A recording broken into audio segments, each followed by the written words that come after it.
করতে পারে না। আল্লাহ তো তার বেশি যোগ্যতা দিয়েই তৈরি করছে। পরিবার গঠনের যোগ্যতা, সন্তান লালন পালন, মানুষ করা, এ সমস্ত দায় দায়িত্ব একজন মাকে দিচ্ছে আল্লাহ তাআলা। মা ইচ্ছা করলে পারে। এখন মা যদি ওই রকম করে, ছেলের এটার পর ছেলের হাতে মোবাইল, মা চলে গেল টেলিভিশনের সামনে, একা ছোট একা পরে স্কুলে যায়, আর একটা এর ভিতরে সে কি করবো? বাচ্চারা কি করবো? নামাজ নাই, রোজা নাই, পর্দা নাই, কিচ্ছু নাই, আর খালি স্বামীর প্রতি আসক্তি। অমুকের জামাই হাত করলো, টান করলো, অমুকে হাত করলো, ঢাকায় বাড়ি করলো, 5 তলা 7 তলা করলো, তোমার পুরা দিওয়া না, সারা জীবন বিদেশ করলো, কি করলো তুমি? করাই গেলেন এইগুলি কম বাদ দেন। স্বামীর ইতাআত করা, 5 ওয়াক্ত নামাজ পড়া, রমজান মাসে রোজা রাখা, এরকম ভাবে নিজ জিম্মায় পর্দায় থাকা। আপনার কথা, আপনার গলার আওয়াজ পর পুরুষের হারাম হয়ে যায়। রাস্তা দিয়ে ছেলেরা যেতেছে গল্পগুজব করতে করতে, বাড়ির ভিতর থেকে জানালা খুলে তাকায় দেখলেন, বলে ফেরেশতারা আপনাকে লানত করে, যদি তাকে দেখো তোমার স্বামীর নাক বেসা কালা, রাস্তাতে যেটা ভালো লাগে, তোমার চোখ কালা করে দেওয়ার লতা কেমন দিন। এই জন্য ওরকম না, একজন মেয়ে তার তো ওরকমই হওয়া উচিত ছিল।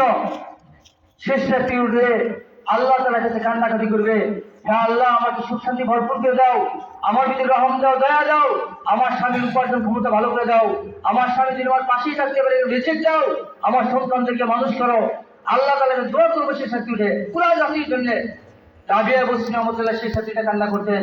ওইরকম নাম না জানা কত অজানা মহিলা ছিলেন, যাদের কান্নার আওয়াজে আল্লাহর আসমানে জোশ লেগে যেত, ফেরেশতারা আল্লাহর কাছে চলে আসতো।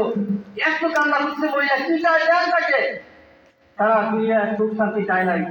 এই জন্য আমরা সকলে এরকম হয়ে যাই। কারণ একজন মা 70 জন ওলির চেয়ে শ্রেষ্ঠ, আবার একজন মহিলা যদি বৎকার হয় 1000 বৎ পুরুষের চেয়ে নির্দিষ্ট হয়ে যায়। 4 জন মহিলা সর্বশ্রেষ্ঠ। হযরত আয়েশা সিদ্দিকা রাদিয়াল্লাহু আনহা সবচেয়ে বড় মুহাদ্দিসা ছিলেন। ইসলামের জন্য সর্বপ্রথম সবচেয়ে বেশি ধন সম্পদ ব্যয় করছেন, খরচ করছেন মা খাদিজা রাদিয়াল্লাহু আনহা। মা খাদিজা রাদিয়াল্লাহু আনহা ওনার সমস্ত ধন সম্পদ ইসলামের জন্য ব্যয় করছেন। সবচেয়ে বেশি নির্যাতন ভোগ করছেন ফিরআউনের স্ত্রী আসিয়া রাদিয়াল্লাহু আনহা। ইসলামের জন্য সর্বপ্রথম শহীদ হয়েছেন হযরত সুমাইয়া রাদিয়াল্লাহু আনহা। একজন মহিলা ঘরের ভিতরে নামাজ পড়া, তার কাবা ঘরের ভিতরে নামাজ পড়ার সময় সব পাওয়া যায়, সুবহানাল্লাহ বলে। একজন মহিলা সে যদি তার বাড়ির আঙ্গিনা ঝাড়ু দেয় বিসমিল্লাহ বলে, সে যদি কাবা ঘর ঝাড়ু দিলে এরকম সব তার আমল নামায় দিবে। একজন মহিলা গর্ভহীন অবস্থায় 1 রাকাত নামাজ, গর্ভহীন অবস্থায় 80 রাকাত 1000 রাকাত নামাজের সমান সব পাওয়া যায়। তার পেটের ভিতরে যতদিন বাচ্চা থাকবে, ততদিন গর্ভবতী অবস্থা যতদিন থাকবে, ততদিন সারাদিন রোজা রাখার সব পাবে, সারা রাত্রি নফল নামাজ পড়ার সময় সব পাবে মহিলা। একজন মহিলা তার প্রতি ফুটা দুধের বিনিময়ে আল্লাহ তাআলা তাকে নেকি দিবে, তার সন্তানকে দুধ পান করাবে 2 বছর নেকি দিবে। একজন মহিলার প্রতিটা কাজে খালি নেকি আর নেকি ভরপুর থাকে, থাকে না? পুরুষকে কত কষ্ট করতে হয়, মহিলা কি পারে? একজন মহিলাকে প্রতি মাসে আল্লাহ 3 দিন 7 দিন 5 দিন তার নামাজ আল্লাহ তাআলা মাফ করে দিছে। কোন পুরুষের মাফ করে দিছে আল্লাহ তাআলা? একজন মহিলা প্রতি মাসে 3 দিন 5 দিন 7 দিন সে নামাজ তার মাফ করে দিছে আল্লাহ তাআলা, কিন্তু কোন পুরুষকে আল্লাহ তাআলা দেয় নাই। সেই জন্য আল্লাহ তাআলা আমাদের সবাইকে বোঝার তৌফিক দান করুক। এই সবাই গতকালকে অনেক ভালো আলোচনা হয়েছে, আজকেও আমাদের যিনি প্রধান অতিথি আমাদের প্রধান বক্তা আসছে, উনি খুব সুন্দর আলোচনা করবে, আপনারা খুব আমলের জন্য শুনবেন।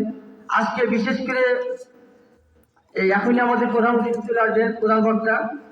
আজকে যিনি আমাদের এখানে আসছেন, যাকে বসায় রেখে কথা বলাটা আমার ঠিক হয় না আর কি, যে আজকে প্রধান অতিথি যিনি অনেক কষ্ট করে আমাদের এখানে আসছেন, ওরা খুব ব্যস্ত থাকেন, বিভিন্ন জায়গায় প্রোগ্রাম এরকম থাকে। জনাব মোহাম্মদ সুমন শিকদার, সদস্য নাগরপুর উপজেলা বিএনপি। আমি কাকাকে কিছু কথা বলার জন্য আর কি ক্ষুদি রাখেছিলাম। একদম